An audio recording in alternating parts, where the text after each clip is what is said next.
Banyak masyarakat Indonesia masih memandang ilmu politik sebagai sesuatu yang abstrak, elit, atau hanya relevan bagi politisi.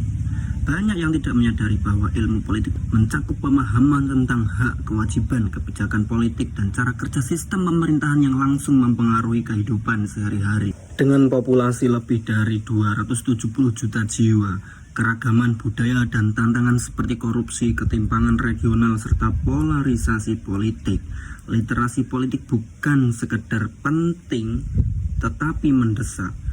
Rakyat Indonesia harus menganggap literasi politik sebagai kebutuhan mendasar, bukan hal elitis atau opsional. Tanpa itu mereka berisiko menjadi penonton dalam sistem yang seharusnya mereka kendalikan, dengan konsekuensi nyata seperti kebijakan yang tidak pro rakyat, korupsi yang terus berulang, atau ketidakadilan sosial yang memburuk. Dengan literasi politik, rakyat menjadi paham hak dan kewajiban sebagai warga negara, sehingga mereka bisa memilih pemimpin atau kebijakan berdasarkan visi, program, dan fakta, bukan emosi, hoax, atau politik uang. Tanpa literasi politik, rakyat mudah dimanipulasi oleh narasi identitas, propaganda, atau janji populis. Indonesia dengan keragaman budaya dan maraknya media sosial rentan terhadap disinformasi.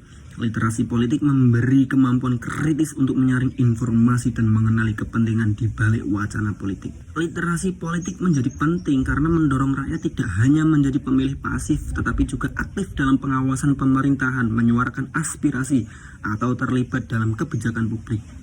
Di Indonesia, apatisme politik masih tinggi, dan literasi politik dapat mengubah persepsi bahwa politik relevan bagi kehidupan sehari-hari. Demokrasi Indonesia yang relatif muda membutuhkan rakyat yang paham cara kerja sistem politik, seperti check and balance, supremasi hukum, dan pentingnya akuntabilitas. Tanpa literasi politik, demokrasi rawan tergelincir ke arah otoritarianisme atau chaos akibat polarisasi. Kebijakan politik menentukan distribusi sumber daya seperti anggaran pendidikan, kesehatan, atau infrastruktur.